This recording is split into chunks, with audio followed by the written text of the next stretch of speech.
नमस्कार।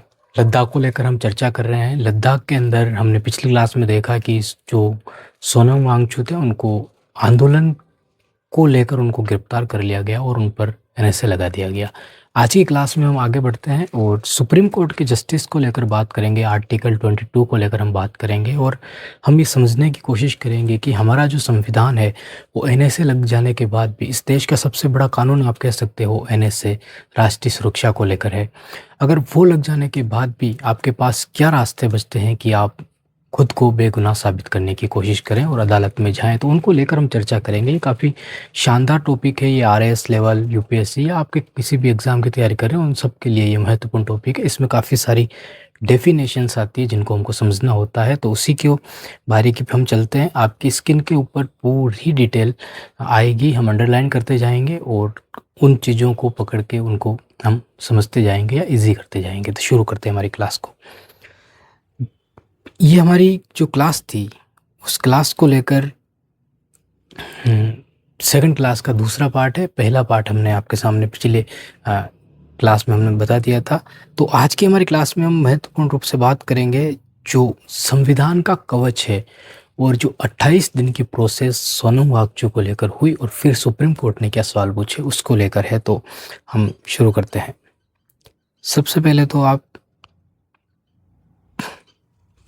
डेफिनेशन देखिए कि जब सोनम वांगचुक को जोधपुर जेल में बंद कर दिया गया था तो उन्हें लगा कि सब कुछ खत्म हो गया है, लेकिन हमारे देश का संविधान बहुत शक्तिशाली है। उसने सोनम वांगचुक को एक अदृश्य इनविजिबिलिटी शील्ड दे रखा था। ठीक है।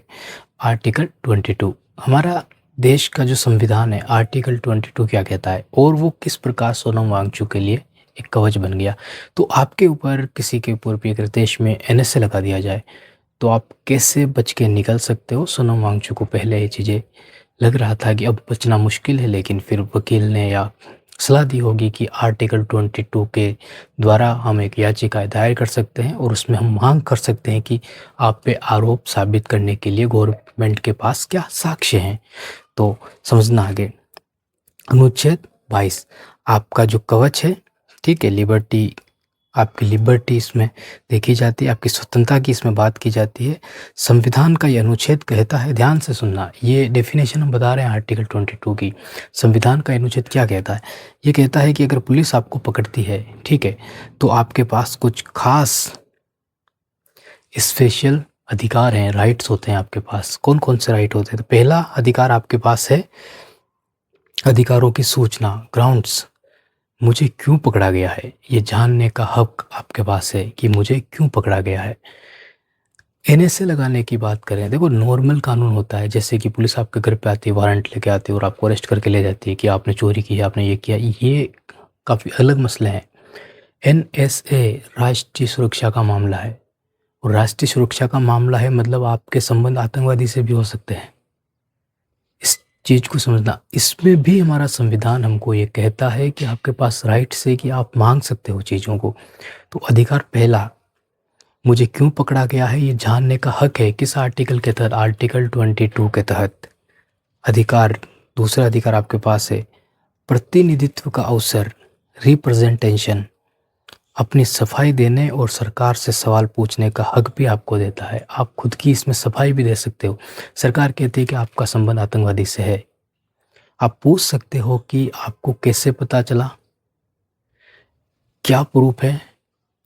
तो सवाल आप खड़े कर सकते हो, उठा सकते हो और अपनी सफाई दे सकते हो। सरकार आपसे कहे कि वहाँ पे आप ये कर रहे थे, इससे हमको ये पता चला, आप कह सकते हो कि मैं वहाँ पे था ही नहीं, लेकिन बोलना सच पड़ेगा। अगर आप झूठ बोल रहे हो तो फिर आप जितना झूठ बोलोगे आप पे उतना कड़ा कानून लगता चला जाएगा, लेकिन अगर आप सच बोल रहे हो तो फिर आपके छूटने के यहाँ पे चांस बन जाते हैं।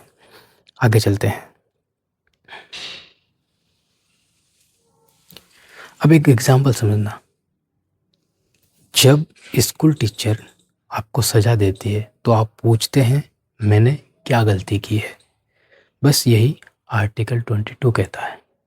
मतलब स्कूल में देखो बच्चे गलतियां करते हैं, सब कुछ करते हैं, ठीक है, लेकिन मैडम को थोड़ी पता होता है कि उन्होंने गलतियां की है, क्या गलती की। तो जैसे ही मैडम चांटा मार दे या कुछ भी मतलब डांट दे तो बच्चा कहता है मैंने तो ऐसा किया ही नहीं, बार बार पूछने पे भी बना कर देता है कि मैंने तो नहीं किया है।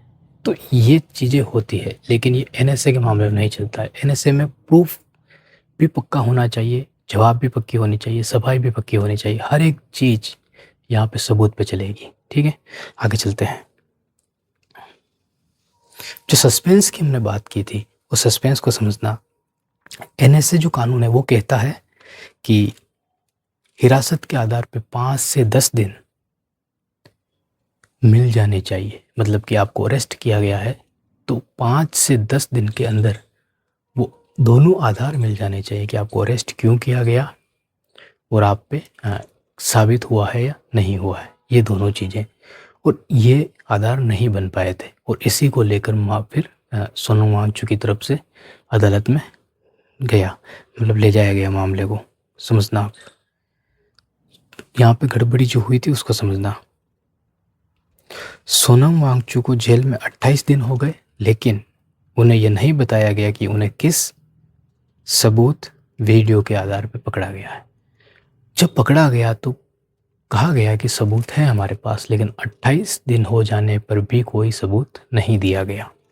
जब 28 दिन हो जाने के बाद भी कोई सबूत नहीं दिया गया तो इसे यूपीएससी के अंदर काफ़ी गहराई से क्वेश्चन पूछा भी गया है। और समझना इसको क्या कहा जाता है, जो प्रक्रियात्मक न्याय, यानी कानून की जो प्रोसीजर है का पालन नहीं हुआ है। जो प्रक्रिया है कानून को लेकर कि आधार दीजिए, प्रूफ दीजिए, फिर इसको एनएसए के द्वारा आप पूछताछ कर सकते हो। 28 दिन हो जाने के बाद भी कोई प्रूफ नहीं दिया गया, कोई आधार नहीं बताया गया, तो अवैध हिरासत का अंत। और यहाँ पे सुप्रीम कोर्ट का आदेश आता है या निर्देश आता है, और सुप्रीम कोर्ट क्या कहता है उसको देखना।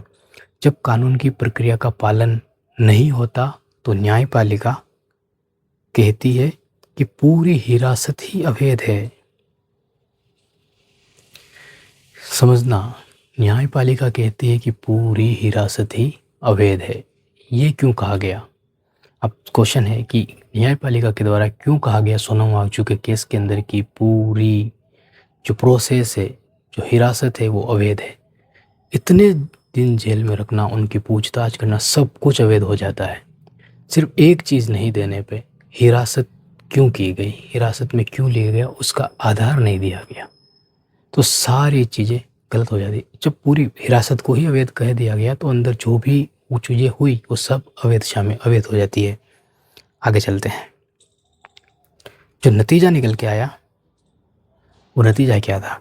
नतीजा आया 28 दिन तक बिना आधार के हिरासत में रखना, और सीधे तौर पे अनुच्छेद 22(5) आर्टिकल 22 का भाग 5 हमको कहता है कि मतलब कि 2022(5) का उल्लंघन था। इसमें क्या होता है, इसमें सुप्रीम कोर्ट बंदी प्रत्यक्षीकरण लागू करता है। ठीक है, हेबियस कॉर्पस। जब सोनम वांगचुक को जोधपुर की जेल में बंद कर दिया गया तो उन्हें लगा कि सब कुछ खत्म हो गया है, लेकिन हमारे देश का संविधान बहुत शक्तिशाली है। उन्होंने सोनम वांगचुक को एक अदृश्य हथियार, इनविजिबल वेपन दे रखा है, बंदी प्रत्यक्षीकरण, हेबियस कॉर्पस। और ये 22 हमको कहता है। इसमें क्या होता है कि इसको थोड़ा डिटेल में हम समझते हैं कि जब आपको पता है कि कोर्ट के अंदर कहा जाता है कि हाजिर हो जाइए, हाजिर हो, ठीक है, बुलाया जाता है कि हाजिर हो कोर्ट में, तो ये वही है। समझना इसको। वांगचुक की जो पत्नी है सुप्रीम कोर्ट में एक याचिका दायर करती है। ठीक है, सुप्रीम कोर्ट में एक याचिका दायर करती है और उसमें रेट लगाई जाती है। रेट क्या है कि बंदी प्रत्यक्षीकरण एक कनौटी रेट है, यह कोर्ट का एक हाजिर हो आदेश होता है। जैसे जब आप स्कूल में गुम हो जाते हैं तो प्रिंसिपल ऑफिस से गुमशुदा की तलाश का नोटिस भेजा जाता है, उसी तरीके से एक रेट जारी होती है। ठीक है, अब यहाँ पे सरकार का चयनात्मक जो साक्ष्य था उसको समझिए। कोर्ट में सरकार ने केवल वीडियो दिखाए जिनमें वांगचुक सरकार के खिलाफ बोल रहे थे। सरकार ने जो वीडियो दिखाए उसमें सोनम वांगचुक सिर्फ सरकार के खिलाफ बोल रहे थे, ठीक है, लेकिन ये वीडियो छिपा लिए गए जिनमें वांगचुक अहिंसा का मैसेज दे रहे थे और शांति की अपील कर रहे थे। ये वीडियो छिपा लिए गए थे।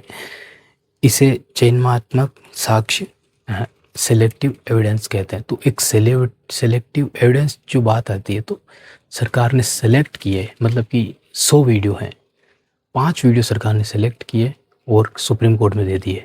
95% वीडियो जिनमें वो लद्दाख की बात कर रहे थे, लद्दाख की लोगों की बात कर रहे थे, 6th शेड्यूल की बात कर रहे थे, वो आमरण अनशन पे बैठे थे, अहिंसा की बात कर रहे थे, कोई हिंसा नहीं करेगा, सारी चीज़ जो बता रहे थे उनको साइड में रख दिया गया। उनमें से कुछ क्लिप काटी गई, जो कभी आदमी गुस्सा हो जाता है और बोल देता है, ऐसी क्लिपें काटी गई और सुप्रीम कोर्ट में दे दिए गए प्रूफ। फिर सोनम वांगचुक की पत्नी ने सारा जो था, उनके वकीलों ने ये सारी चीज़ें सामने ला के रखी। तो इसे जो हम कहते हैं, ये सिलेक्टिव एविडेंस कहते हैं। न्यायिक प्रतिक्रिया और आदेश, तो जस्टिस, जो सुप्रीम कोर्ट के द्वारा हमारे सामने जस्टिस आता है, उसमें सुप्रीम कोर्ट ने जो सवाल पूछा है वो समझना। जब कोर्ट को पता चला कि सरकार ने अहिंसक वीडियो को छिपाया है, तो कोर्ट ने माना कि यह प्रशासनिक मनमानी है, ठीक है, प्रशासनिक मनमानी है, प्रशासन के द्वारा मनमानी की गई है। तो जो नतीजा है, कोर्ट ने सरकार से तीखे सवाल पूछे, क्या हिरासत के आधार पर्याप्त थे और क्या प्रक्रिया का सही पालन हुआ है, ये सरकार को सुप्रीम कोर्ट के द्वारा पूछा गया। जो इतना बड़ा खेल हुआ, तो सुप्रीम कोर्ट ने डायरेक्ट क्वेश्चन सरकार से पूछ लिया। अब सरकार का क्या आदेश आता है, मतलब क्या सवाल जवाब आता है, ये सारी चीज़ें अगली क्लास में हम डिस्कस करेंगे। इसमें आर्टिकल 22 महत्वपूर्ण है, इसमें हेबियस कॉर्पस महत्वपूर्ण है, इसमें वो रीट महत्वपूर्ण है, और इसमें एनएसए के खिलाफ एक आर्टिकल 22 का हो रहा है। तो आपसे क्वेश्चन पूछा जा सकता है, आर्टिकल 22 का यूज़ एनएसए के खिलाफ किया जा सकता है। तो हमने अभी इसकी पूरी कहानी देखी। मिलते हैं हमारी नेक्स्ट क्लास में, इसको और डिटेल में और इसको ख़त्म करते हुए काफ़ी बेहतर तरीके से का क्लाइमैक्स करेंगे। बहुत बहुत धन्यवाद आपका।